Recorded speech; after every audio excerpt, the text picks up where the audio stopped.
이번에는 우리가 오늘 나눌 하나님의 말씀을 같이 읽도록 하겠습니다. 로마서 4장 16절로 25절의 말씀입니다. 성도 여러분 반갑습니다. 오늘 이 설교의 주제는 성경적 믿음입니다. 믿음은 믿음인데 성경적 믿음이 따로 있는 것이 아니라 성경에 근거를 둔 믿음이라고 말씀을 드리는 것이 좀 쉽겠습니다. 우리가 보통 이제 믿음 생활을 하다 보면 교회 안에서 열심히 하나님 믿는 분들이 있습니다. 예전에 제가 같이 이제 성경 공부를 할 때 한 자매님이 이제 그런 이야기를 하더라고요. 자기가 다니던 그 교회에 교회 안에서 정말 열심히 섬겼고 또 성도들에게 성경을 가르치는 믿음이 좋은 집사님이 있었는데 어느 날 갑자기 신천지 교회 쪽으로 가버렸다는 겁니다. 그 말을 하는 자매님의 그 말은 아니 그렇게 다른 사람들에게 성경을 가르칠 정도로 신실한 믿음을 가진 사람이 어떻게 이단에 쉽게 넘어가는가 하는 그런 의문이 들었다는 거예요. 그래서 믿음이 좋아도 다 소용이 없는가 이제 그런 이야기를 하는 것이죠. 그래서 제가 이제 그때 그런 말을 했던 것으로 기억이 납니다. 그분은 성경에 대한 지식은 있었는지 모르겠지만 아마 믿음은 없었던 것으로 보인다고 이렇게 대답을 했던 것으로 기억하는데요. 우리가 이렇게 좀 오해하는 것 중에 한 가지가 성경에 대한 지식이 많은 사람이 믿음이 좋다고 믿는 것입니다. 그런데 성경에 대한 지식과 그 사람의 믿음의 그 깊이와는 좀 차원이 다른 것이라고 저는 봅니다. 물론 성경을 많이 알면 믿음이 좋아질 확률은 높지만 성경을 많이 알면서도 믿음이 없는 사람들이 있다는 말씀입니다. 교회 안에 보면 이제 믿음의 상태를 표현하는 여러 가지 단어들이 있습니다. 산 믿음 또는 죽은 믿음, 또 큰 믿음, 작은 믿음, 또 뜨거운 믿음, 또 성경적 믿음, 또 성숙한 믿음 등 이런 여러 가지 말들이 있거든요. 여러분은 어떤 믿음을 가진 사람이라고 하는 이야기를 듣고 싶으십니까? 저는 우리 향기나무교회 성도님들이 참 모두가 이 성경적 믿음을 가진 그 성숙한 믿음을 가진 성도가 되기를 진심으로 바랍니다. 그러니까 성경에 근거를 둔 믿음이라는 거죠. 그러면 그 믿음은 쉽게 흔들리지 않습니다. 그러니까 성경을 많이 알아야 되죠. 많이 아는 것도 중요하지만 그 성경을 정확하게 알고 내가 성경을 아는 만큼 그 성경대로 행하는 그것이 바로 성경적 믿음이라고 말할 수 있습니다. 자칫 잘못하면 성경에 대한 지식을 어설프게 알다가 참 이상하게 이렇게 잘못된 믿음으로 사는 사람들을 많이 보게 됩니다. 차라리 모르면 겸손하긴 하죠. 전 목사님 제가 이걸 잘 모르겠는데 이게 어떤 겁니까? 라고 물어보면 좀 나은데 자기 나름대로 생각하고 자기 나름대로 움직이다 보면 참 어떻게 도와줄 방법이 없다는 겁니다. 그러면 이 성경적 믿음, 이 좋은 믿음은 어떻게 가질 수 있는가? 저는 가장 좋은 방법은 성경에 근거한 설교를 꾸준히 듣는 것이 중요하다고 봅니다. 예를 들어서 복을 많이 강조하는 우리가 복받아라 복받아는 그 복을 많이 강조하는 설교를 듣다 보면 그 복에 대한 그 갈급함이 있는 것이고 성경에 대한 성경의 근거를 둔 그러니까 예를 들어서 구약 창세기부터 신약 성경 요한계시록까지 정말 골고루 올바른 믿음이 어떤가를 이렇게 성경에 근거를 두고 가르치는 설교를 듣다 보면 좋은 믿음을 가진 그런 상태가 된다는 말씀을 드리고 싶어요. 그래서 저는 우리 향기나무교회 성도님들이 정말 하나님이 기뻐하시는 그런 성경적 믿음을 가진 모든 성도들이 되기를 진심으로 축복합니다. 그래서 제가 설교를 준비할 때도 어떤 세상 복에 대한 그런 설교가 아니라 정말 성경에 근거한 그 설교를 어쩌면 좀 딱딱할 수는 있지만 그래야 여러분들에게 정말 바른 믿음을 심어줄 수 있다고 생각하기 때문에 그런 식으로 늘 설교를 준비하고 있습니다. 별로 재미는 없어요. 재미는 없지만 아주 너무너무 중요한 부분이라는 것을 말씀드리고 싶습니다. 그래서 오늘 우리들에게 성경적 믿음이 왜 중요한지, 왜 필요한지에 대해서 같이 생각해 보려고 합니다. 그래서 오늘 설교 제목도 제가 성경적 믿음 이렇게 정해 보았습니다. 자, 첫 번째입니다. 같이 읽읍시다. 시작. 하나님의 말씀을 신뢰하여 믿고 순종하는 것이 성경적 믿음입니다. 여러분, 우리가 믿음이라고 하는 단어의 가장 기본적인 의미는 하나님의 말씀인 성경을 세상 유일의 진리로 인정하고 그대로 이루어질 것을 믿는 겁니다. 그러니까 하나님의 말씀대로 이루어질 것을 내가 믿습니다, 확신합니다 라고 하는 것이 바로 믿음입니다. 그러니까 결국 하나님의 말씀에 대한 전적인 신뢰가 믿음이라는 말씀이 되겠죠. 오늘은 참 믿음의 조상 아브라함의 이야기를 통해서 성경적 믿음이 어떤 것인지 좀 더 깊게 알아보려고 합니다. 여러분, 창세기 12장을 좀 펴보시기를 바랍니다. 성경 맨 앞쪽에 창세기 12장, 여기 1절부터 5절의 내용을 읽지는 않겠습니다. 여기 나온 내용은 이제 하나님께서 아브라함에게 명령을 하십니다. 너는 본토 친척 아비집을 떠나 내가 너에게 지시할 땅으로 가라. 그러면 내가 너로 큰 민족을 이루게 하고 내게 복을 주어서 내 이름을 창대케 할 것이니 너는 복의 근원이 될 것이다 라고 하는 약속을 하십니다. 여러분, 우리가 이제 이 아브라함이 하나님의 명령을 듣고 움직인 것이 왜 대단한 일이냐 하면 사실 여러분들이 지금 이제 우리가 서울에 살고 있잖아요. 근데 어느 날 갑자기 저기 경상남도 사천도로 가라, 만약에 이렇게 명령을 하시면 가는 것이 쉽지가 않단 말입니다. 왜? 내 생활 터전이 이 서울에 다 있는데 이거 다 포기하고 아무것도 연고가 없는, 그래도 같은 대한민국이면 좀 낫죠. 근데 뭐 다른 나라로 가라 한다면 정말 그 쉽지 않은 일입니다. 그런 명령을 아브라함이 하나님께로 받은 상태입니다. 그러니까 하나님께서는 아브라함이 왜 이런 명령을 주셨는가? 그러니까 아브라함의 어떤 혈연 또는 학연 또는 지연 등 아브라함이 의지할 만한 모든 것들에서 떠나서 새로운 곳으로 가서 나만 의지하고 살아라는 거예요. 그러면 내가 네 인생을 책임지겠다. 너를 복의 근원으로 세우겠다. 그리고 너로 하여금 큰 민족을 이루게 하겠다고 하는 약속의 말씀을 하신 겁니다. 사실 이때 아브라함의 나이가 75세입니다. 그러니까 나이도 먹을 만큼 먹었고 이제 그 삶의 후반기를 준비해야 할 그런 때에 하나님께서 새로운 출발을 하라고 하시니 그것이 쉽지 않은 명령이었다는 말씀입니다. 자, 왜 우리가 아브라함을 믿음의 조상이라고까지 말하는가? 그것은 정말 순종하기 어려운 명령에 아브라함이 순종을 했기 때문이고, 또 그 순종했을 때 하나님께서 약속한 대로 그의 인생을 정말 창대하게 하셨고 많은 민족의 조상으로 세워주신 그 결과가 있었기 때문에 우리가 아브라함을 믿음의 조상이라고 말하는 겁니다.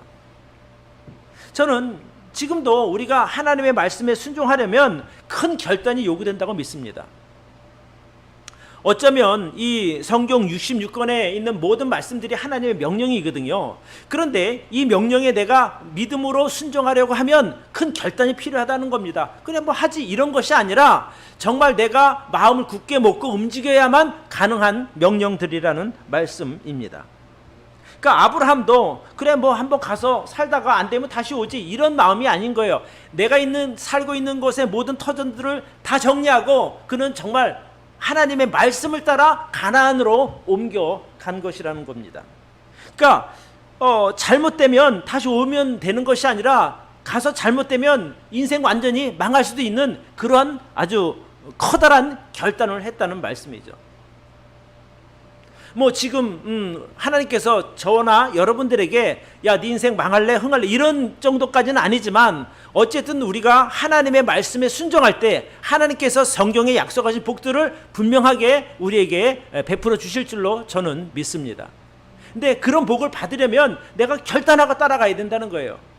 적당하게 내가 예전에 그 머물고 있는 세상적인 삶의 방법을 한쪽 발을 두고 또 하나님께서 복을 준다 하니 그것도 좀 받고 싶으니 양다리를 걸친 그런 믿음이 아니라 내가 세상에서 의지하던 모든 것 아브라함처럼 다 내려놓고 하나님의 명령에 순종하는 그 믿음이 바로 성경적 믿음이라는 말씀입니다. 그런 믿음을 갖게 되면 하나님이 여러분의 인생을 책임져 주시는 거예요. 그러니까 하나님께서 아브라함을 그 가나안 땅으로 보내신 이후에 하나님께서 그를 지켜주시는 거예요. 또 그에게 모든 필요들을 공급해 주셨습니다. 왜? 그가 하나님의 말씀을 믿고 신뢰하고 따라갔기 때문에 그 인생을 하나님이 책임져 주신다는 말씀입니다. 저는 지금도 마찬가지라고 믿습니다. 우리가 하나님의 말씀인 성경을 믿고 그대로 살려고 노력하면 하나님께서 이 성경에 약속하신 모든 복들을 여러분에게 베풀어 주실 줄로 믿습니다. 여러분을 안전하게 인도하실 것이고 여러분을 행복하게 인도하실 것이고 또 여러분이 만족할 만큼 정말 그 풍성한 복과 은혜로 여러분을 참 복 주실 줄로 저는 믿습니다. 근데 왜 이게 어렵냐 하면 우리가 그동안 살아온 이제 삶의 과정들을 보면 세상적인 가치관으로 살아왔기 때문에 이 성경적 가치관을 따라가는 것이 쉽지 않다는 말입니다. 우리가 세상에서 많이 경험하면서 또 많이 들었던 말 중에 하나가 이런 말일 거예요. 세상에 공짜가 없어. 그죠?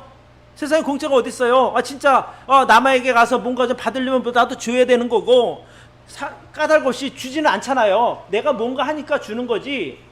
그런 것에 너무나 익숙한 우리들이 야, 하나님이 믿기만 하면 모든 복 다 주신대, 이게 쉽게 이해가 되냐 말이에요.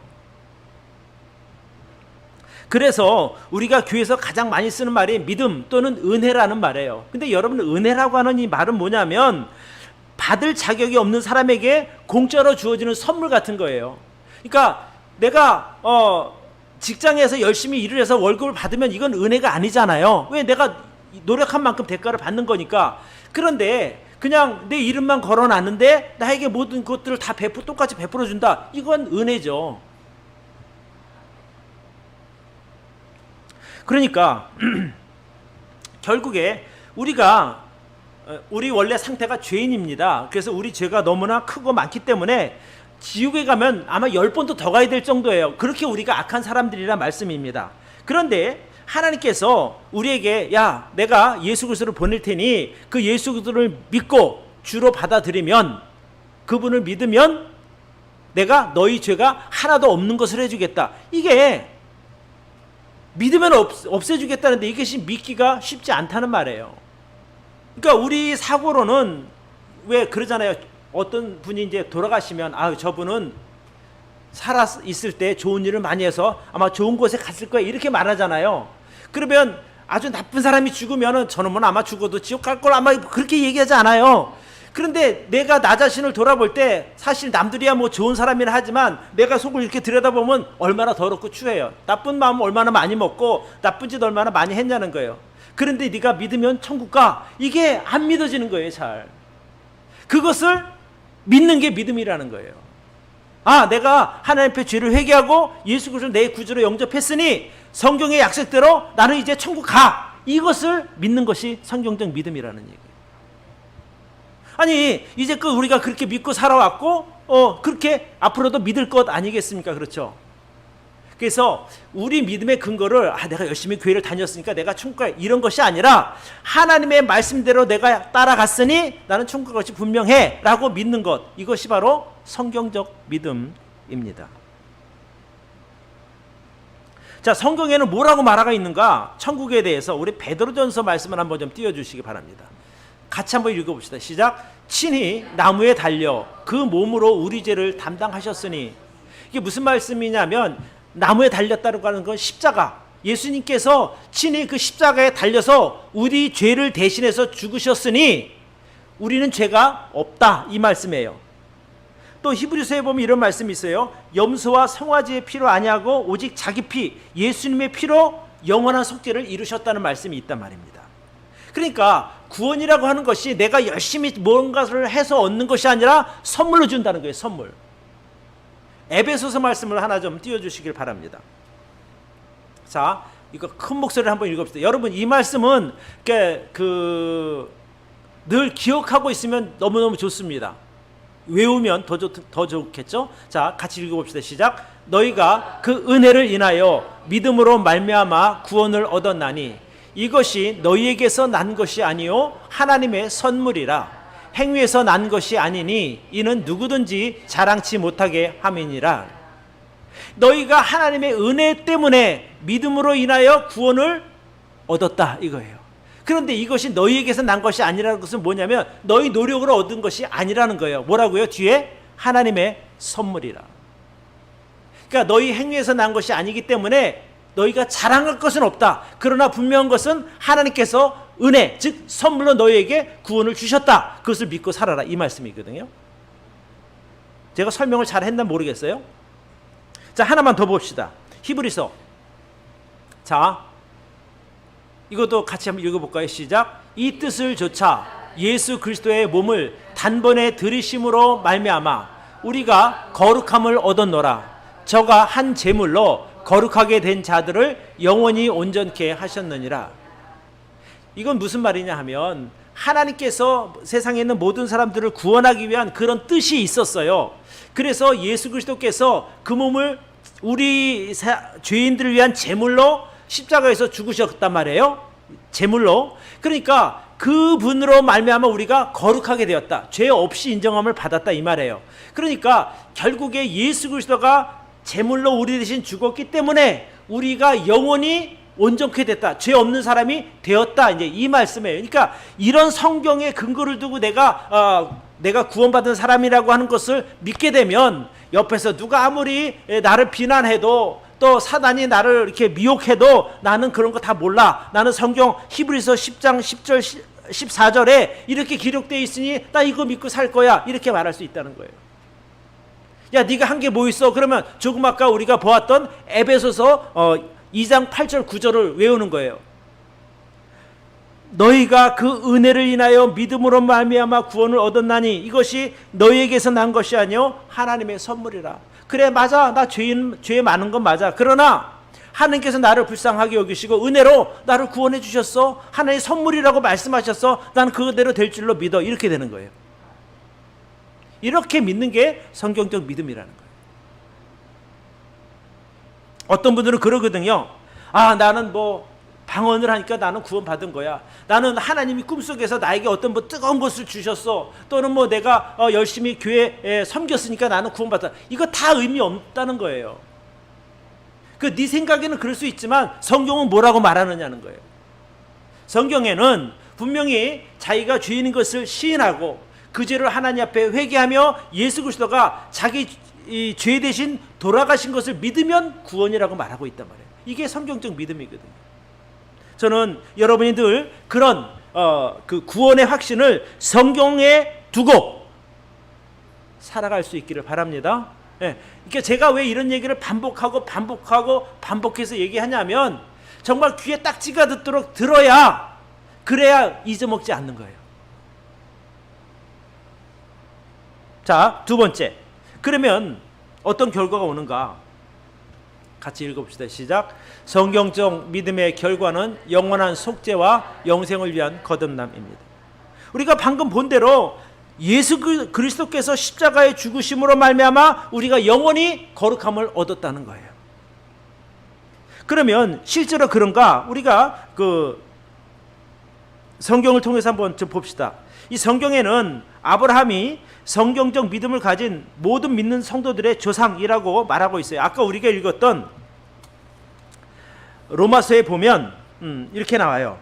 16절에 그러므로 후사가 되는 이것이 은혜에 속하기 위하여 믿음으로 되나니 이는 그 약속을 그 모든 후손에게 굳게 하려 하심이라.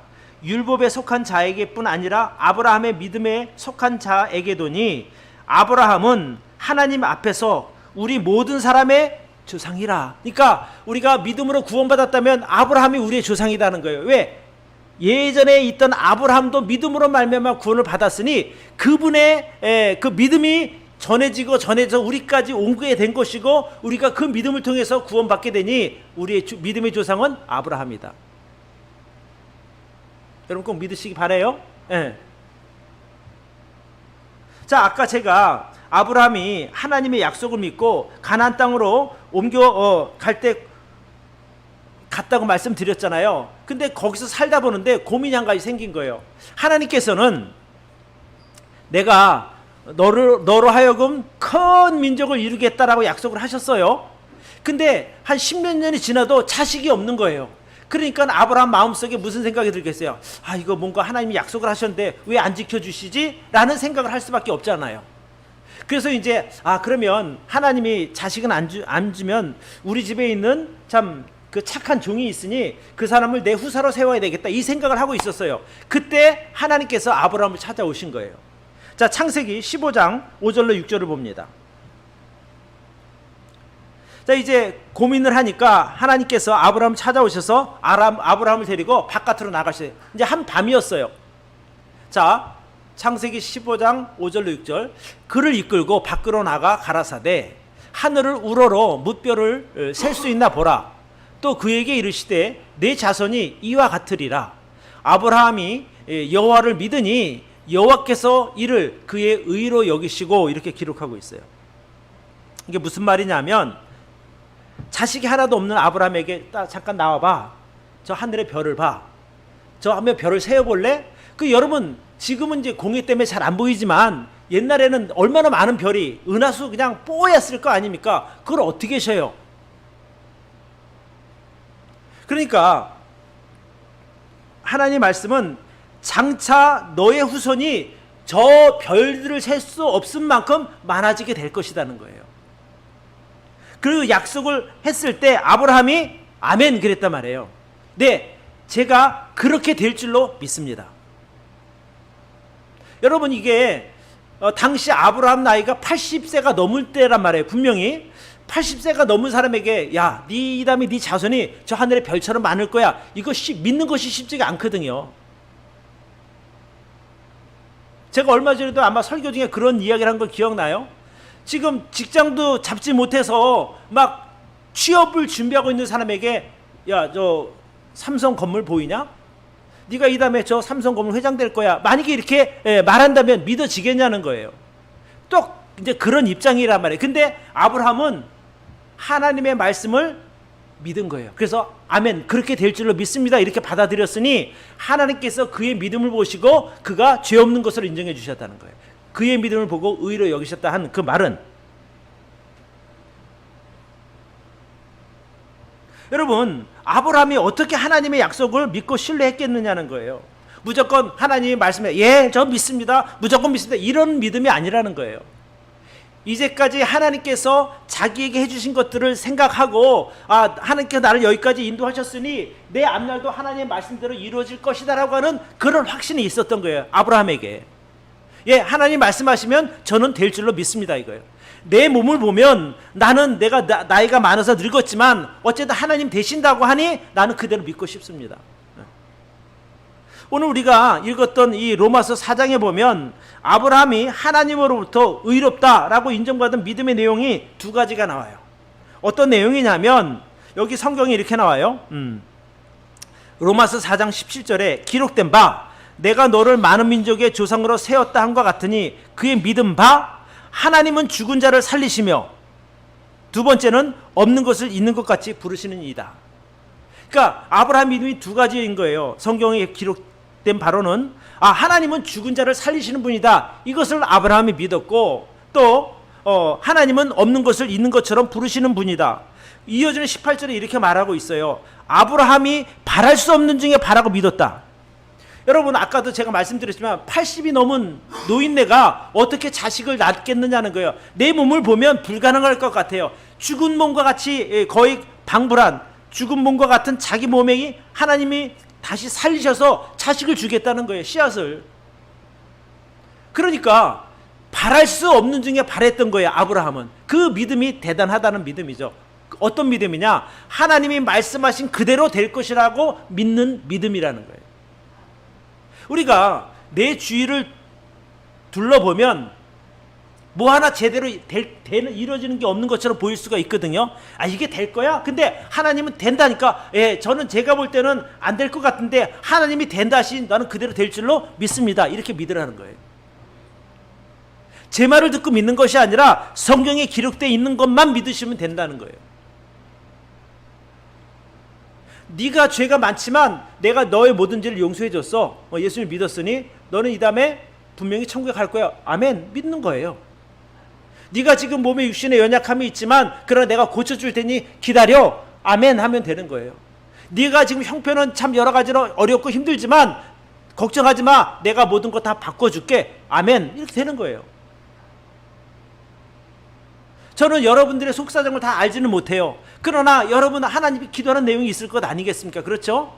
그런 기도하는 내용을 그냥 내 생각이 될 것 같습니다가 아니라 내가 볼 때는 어려울 것 같지만 성경이 이렇게 약속을 돼 있으니 내가 그대로 믿겠습니다. 그런 믿음이 여러분들에게 있기를 바라요. 정말로. 그러면 자, 아브라함 입장에서는 이때 당시에 성경이 이렇게 기록되고 있어요. 19절을 보시기 바라요. 로마서 4장 19절. 그가 100세나 되어 자기 몸에 죽은 것 같음과 사라의 태에 죽은 것 같음을 알고도 믿음이 약하여지지 않았다 그랬어요. 여러분 99세 된, 그러니까 100세 된 아브라함은 자식을 생산할 수가 없어요. 우리가 사회적인 통념으로 볼 때. 그러니까 죽은 것 같은 거예요. 그때 당시 사라 나이가 몇 살이냐? 90세예요. 애 낳을 때. 그러니 100세 된 노인네와 90세 된 할머니가 애기 낳겠느냐는 거예요. 이게 불가능한데 하나님이 낳을 거야. 그러니까 아멘 했단 말이에요. 그게 아브라함의 믿음인 거예요. 그러니까 자꾸 사람들은 계산하잖아요. 제가 지난주에도 그런 말씀 드리니까 계산하지 말란 말이에요. 하나님이 된다 하면 아멘 하고 받아들이라는 거예요. 그러니까 아브라함이 참 대단한 믿음이에요. 그의 믿음 바 하나님은 죽은 자를 살리시며, 그러니까 죽은 자기 몸을 살리셔서 아기를 낳게 하신다는 거예요. 근데 진짜 그렇게 됐단 말입니다. 또 하나, 없는 것을 있는 것 같이 부르시는 분이라는 거예요. 자, 성경에 보면 창세기 이제 이렇게 나와 있어요. 창세기 17장에 보면 17장 2절부터 제가 읽어드릴게요. 내가 내 언약을 너와 나 사이에 세워 너로 심히 번성케 하리라 하시니 아브라함이 엎드린데 하나님이 또 그에게 일러 가라사대 내가 너와 내 언약을 세우니 너는 열국의 아비가 될지라. 이제 후로는 내 이름을 아브람이라 하지 말고 아브라함이라 하리니 이는 내가 너로 열국의 아비가 되게 함이라. 이렇게 나와요. 여러분 원래 아브라함의 이름이 아브람이거든요. 근데 뜻이 뭐냐면 그게 존귀한 아버지라고 하는 뜻이에요. 근데 이름을 바꾸라는 거예요. 아브라함이 아니라 아브라함으로. 그 뜻이 무슨 뜻이냐면 열국의 아비. 그러니까 자식 하나 없는 사람에게 너 열국의 아비가 될 것이다. 이게 말이 안 되는 것 같은데 하나님은 그렇게 바꿔주신 거예요. 그러니까 하나님은 뭐라 그랬어요? 없는 것을 있는 것처럼 부른다는 거예요. 그러니까 아브라함에서 존귀한 아버지가 아니라 열국의 아버지로 부르겠다는 거예요. 그러니까 아브라함도 아멘 했단 말이에요. 그래서 아브라함이 아브라함으로 바뀐 거예요. 부인의 이름도 똑같아요. 원래는 사레예요. 사레는 무슨 뜻이냐 하면 왕비예요. 왕비. 근데 이름을 뭐라 바꿨냐면 하나님이 사라 이렇게 바꿔줘요. 18장에 뭐 이렇게 나온단 말이에요. 내 아내 이름을 사라로 하라. 17장에 여기 15절에 나오네요. 하나님이 또 아브라함에게 이르시되 내 아내 사레는 이름을 사레라 하지 말고 그 이름을 사라라 하라. 그럼 왜 사라가 무슨 뜻이냐? 여기는 바로 열국의 어머니. 그러니까 아까 그랬잖아요. 취업도 못한 그 실업자 취준생에게 삼성 회장 이렇게 부르면 그게 말이 안 될 것 같은데 하나님은 너 회장이야? 회장이야 이렇게 된 거예요. 진짜 회장이 된 거죠. 성경의 예를 들면. 그러니까 아브라함에게는 그런 믿음이 있었다는 거예요. 내 능력으로 99 된 100살 된 내 몸 가지고 어떻게 자식을 낳지? 이렇게 생각하지 않은 거예요. 하나님이 날 것, 열국의 아비, 그러니까 예, 아멘, 이렇게 됐다는. 그러니까 성경적 믿음의 결과가 하나님의 약속하신 대로 믿는 것이라고 그랬거든요. 그러니까 결국에 우리가 성경적 믿음을 가지면 어떤 결과가 오는가? 성경대로 믿으니 죄 많은 우리의 모든 죄가 100% 사해졌고 영원히 의로운 존재, 거룩한 존재로 인정을 받게 되는 거예요. 그러니까 아브라함이 자식 하나 없을 때 하늘의 별처럼 자식을 많이 주겠다고 한 하나님의 약속을 100% 신뢰했을 때 그 결과는 뭐냐면 하나님이 의로 여겼다 그랬단 말이에요. 물론 그가 자식을 낳은 것도 있지만 더 큰 것은 아브라함을 거룩한 자로 인정받았다는 거예요. 우리도 그런 믿음을 가질 때 하나님이 거룩한 자로 인정해 주시겠다는 말씀이라. 그래서 결국에는 우리가 다시 그 로마서로 한번 돌아가 봅시다. 로마서 4장 18절로 22절 우리 좀 띄워주세요. 예, 저 띄워진 말씀 좀 봅시다. 아브라함이 바랄 수 없는 중에 바라고 믿었으니 이는 내 후손이 이 같으리라 하신 말씀대로 많은 민족의 조상이 되게 하려 하심을 인함이라. 그가 100세나 되어 자기 몸에 죽은 것 같음과 사라에 대해 죽은 것 같음을 알고도 믿음이 약하여지지 아니하고 믿음이 없어서 하나님의 약속을 의심하지 않고 오히려 믿음에 견고하여져서 하나님께 영광을 돌리며 약속하신 그것을 또한 능히 이루실 줄을 확신하였으니 그러므로 이것을 저에게 의로 여기셨느니라. 여기도 하나님을 신뢰한 그 결과가 의예요. 그러니까 착한 일을 했다, 착하다고 인정받았다는 것이 아니라 죄가 하나도 없는 거룩한 상태로 인정함을 받았다 이 말이에요. 우리가 이거는 좀 정확하게 알면 좋을 것 같아요. 너 죄 없는 걸로 인정해 줄게. 어떻게? 믿음으로. 우리는 그럼 어떻게 구원을 받는가? 여기 성경에 보니까 이렇게 나와 있어요. 23절부터 제가 읽어드릴게요. 저에게 의로 여기셨다고 기록된 것은 아브라함만을 위한 것이 아니요 의로 여기심을 받을 우리도 위함이니. 아브라함은 죽은 자기 몸을 다시 살리셨다는 걸 믿었잖아요. 우리는 뭘 믿느냐 하면 하나님께서 예수 우리 주를 죽은 자 가운데서 살리신 것을 믿었다는 게, 우리는 그 믿었으니까 주님이라고 믿겠죠. 그런 믿음이 우리를 의롭다 인정받게 했다는 거예요. 25절 같이 한번 봅시다. 25절 예수는 우리 범죄함을 위하여 내어줌이 되고 또한 우리를 의롭다 하심을 위하여 살아나셨느니라. 그러니까 예수님의 죽으심과 부활하심을 믿으면 우리도 의로운 사람으로 인정받는다. 그러니까 아브라함이 죽은 자기 몸을 살리셔서 후손을 낳게 해주신 그 믿음이나 우리가 예수님을 우리 죄를 위해서 죽었다가 다시 살리신 분이 하나님이라는 것을 믿는 믿음이나 똑같이 인정해 주신다는 게, 어떻게? 죄 없는 것으로. 이걸 되게 좀 어려운 문제인데 좀 여러분이 진짜 잘 이해하셨으면 정말 좋겠어요. 여러분, 내가 선한 일을 많이 해서 구원받는 것이 아니라 거룩해 된 것이 아니라 예수님을 믿는 믿음으로 말미암아 하나님이 예수님을, 죽은 예수님을 3일 만에 다시 살리신 것을 믿는 사람에게는 거룩하다고 인정을 받는 의의가 있다. 꼭 기억하시기를 바라요. 내가 이게 설명하면서도 잘하나 어떠나 모르겠는데 어쨌든 최선을 다해서 설명한 거예요. 여러분이 구원받은 근거가 뭐라고요? 하나님이 예수님을 우리 죄를 위해서 죽게 하셨고 우리를 의롭게 하시기 위해 다시 살리셨다. 이것을 믿는 거라는 거예요. 예. 아멘이죠? 예. 이거 진짜 중요한 거란 말이에요. 세 번째, 같이 읽어봅시다. 시작. 성경적 믿음은 성도의 삶을 감사함과 풍성한 은혜로 채워줍니다. 자, 그러면 우리가 이 성경적 믿음을 가질 이유가 무엇이냐? 우리가 구원의 은혜도 누리지만 실제 우리 삶에 하나님을 향한 감사와 풍성한 은혜, 하나님으로부터 은혜가 주어진다는 거예요. 그런 믿음을 가지고 있으면 예수님께서 이제 제자들한테 그런 말씀을 하셨어요. 인자가 올 때에 세상에서 믿음을 보겠느냐? 이제 그런 말씀을 하셨어요. 왜 그러냐 하면 이 세상이 복잡하고 어렵고 타락할수록 온전한 믿음, 즉 성경적인 믿음을 가진 사람들이 보기가 찾기가 쉽지 않을 것이다. 이제 이 말씀을 하신 거예요. 여러분, 지금 우리가 있는 이 대한민국, 이 서울에만 해도 정말 세계에서 손가락 안에 꼽히는 교회들이 여러 교회가 있어요. 뭐 40만, 또 뭐 10만, 또 뭐 5만 이런 그런 규모의 교회들이 많이 있단 말이에요. 그런 교회들이 있는데 정말 그런 교회에 다니는 성도들 중에 우리처럼 이 성경적인 믿음을 가지고 있는 그런 사람들이 얼마나 될까? 생각보다 저는 많지 않다고 보는 거예요. 보통 사람들이 교회 다닐 때 하나님이 자기에게 필요한 어떤 복을 주시는 분, 또 내가 필요한 어떤 나의 필요를 채우기 위해서 교회를 찾아가는 거예요.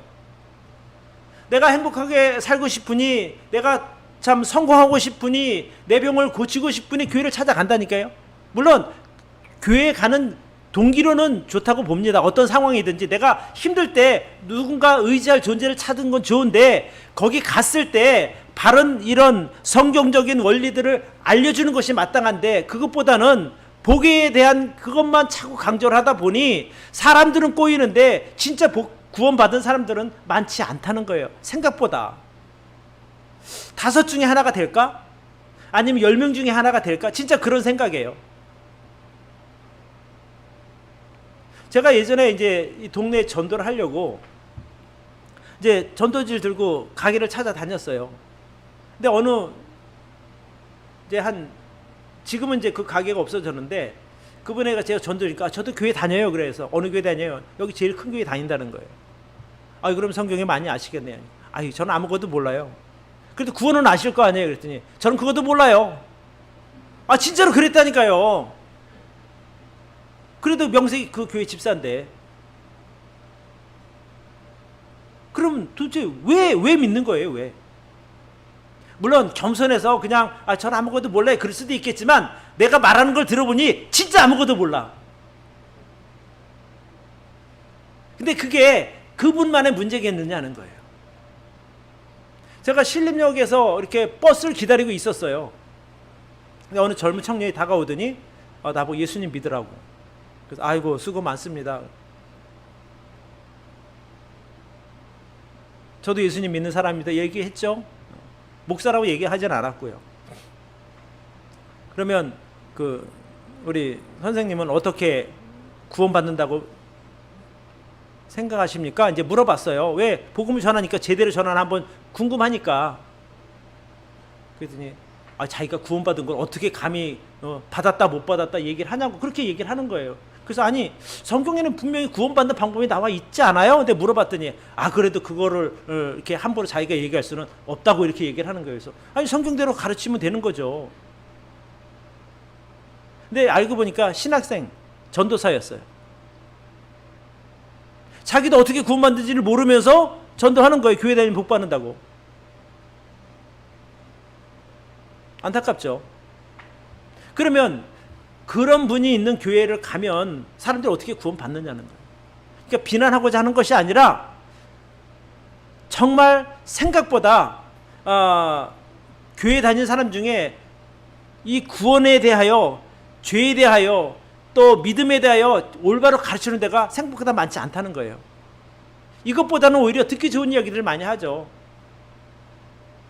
하나님 믿으면 복 받습니다. 근데 그런 게 안타깝다는 거예요. 그냥 하나님을 자신에게 필요한 어떤 복이나 주시는 그런 존재로 생각하고 믿는 거예요. 그러니까 결국에는 하나님을 위한 믿음이 아니라 자기를 위한 믿음이라는 거예요. 자기를 위한 믿음. 그런 건 성경적 믿음이 아니에요.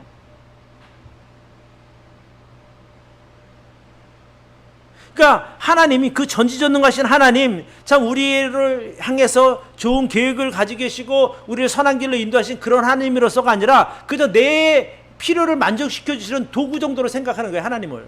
그러니까 그런 사람들이 어떻게 하늘의 복을 누릴 수 있겠느냐는 거예요. 진짜 복. 나 죽어서 천국 가는 건 몰라. 여기서 내가 잘 먹고 잘 사는 게 내 목적이야 라고 말하니 할 말이 없는 거죠. 그런 사람들을 보고 예수님께서 말씀하시기를 내가 세상에 다시 올 때 이 세상에서 믿음을 보겠느냐라고 말씀하시는 거예요. 온전한 믿음, 성경적인 믿음을 가진 사람들이 있겠느냐는 거예요. 마태복음 15장에 보면 이제 어느 한 여인이 예수님을 찾아옵니다. 그 여인의 딸이 귀신이 들린 거예요. 근데 병원에도 가보고 뭐 다 해도 도대체 낫지를 않으니 누군가 얘기하기를 그 다윗의 자손 예수라 하는 사람이 있는데 그분에게 가면 아마 고칠 수 있을 거다, 이런 이야기를 듣게 된 거예요. 그래서 자기 딸을 고치기 위해서 예수님께 찾아와서 요청을 하죠. 주여 나를 도우소서. 그때 예수님께서 들은 척도 안 하는 거예요. 성경에 보니까 이렇게 나왔어요. 가난한 여자 하나가 그 지경에서 나와서 소리질러 가로되 주 다윗의 자손이여 나를 불쌍히 여기소서 내 딸이 흉악히 귀신 들렸나이다 하되 예수는 한 말씀도 대답지 아니하시니 제자들이 와서 청하여 말하되 그 여자가 우리 뒤에서 소리를 지르니 보내소서. 예수께서 대답하여 가라사대 나는 이스라엘의 집 잃어버린 양 외에는 다른 데로 보내심을 받지 아니하였노라, 이렇게 말합니다. 그러니까 여자가 다시 와서 또 절하면서 말합니다. 주여 저를 도우소서. 그때 예수님이 더 냉정하게 얘기하는 거예요. 자녀의 떡을 취하여 개들에게 던짐이 마땅치 아니하니라. 이게 얼마나 대단한 말이에요. 내 아들에게, 내 자녀들에게 줄 떡밖에 없어. 개인 너에게는 줄 게 없어. 이렇게 된 거예요. 개 같은 인생이라는 거죠. 그때 여자가 이렇게 말합니다. 주여 올소이다마는 개들도 제 주인의 상에서 떨어지는 부스러기를 먹나이다, 이렇게 말해요.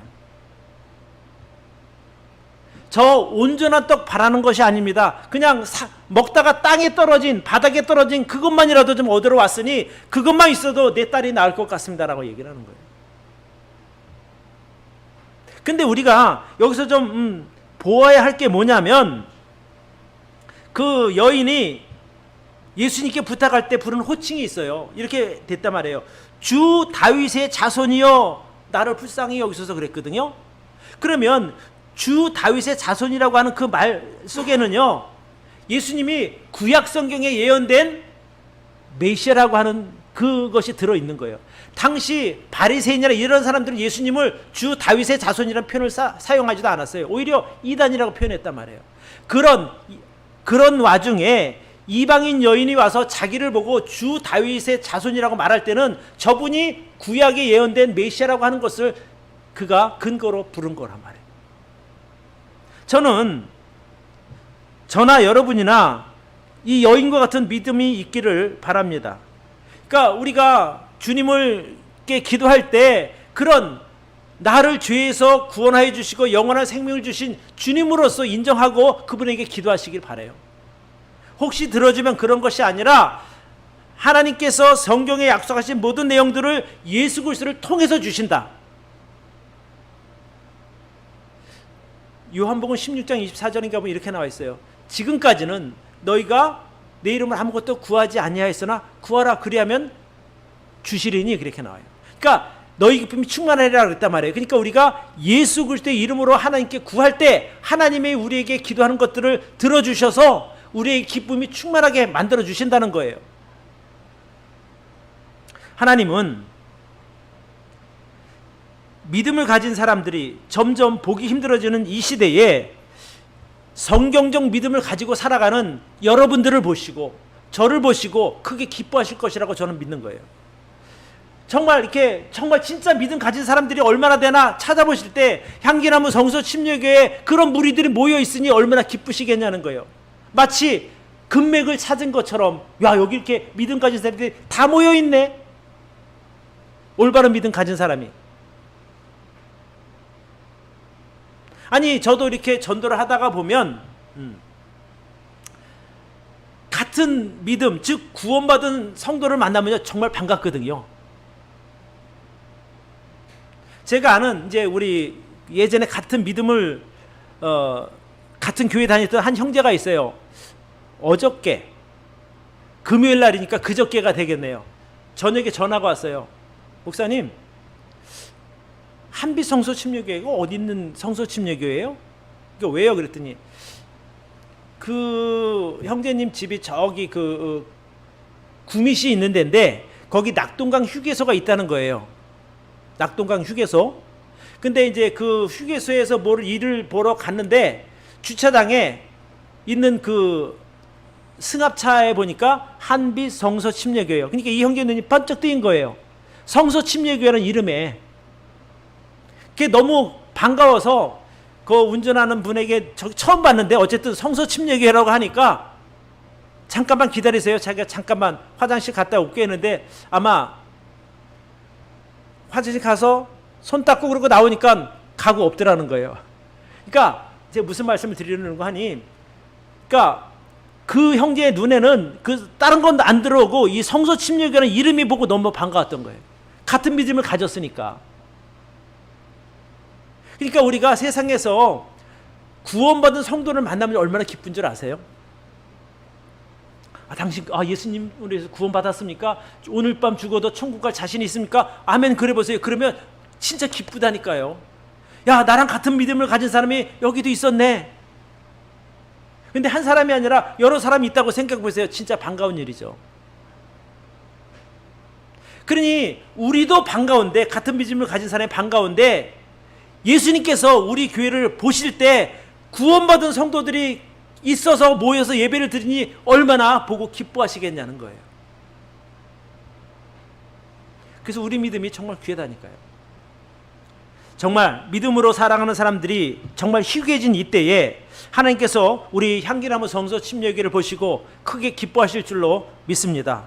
여러분, 계속해서 정말 우리가 그런 성경적인 믿음을 가지고 이 세상을 살아갈 수 있기를 바라요. 그러면 여러분의 삶이 풍성해지는 거예요.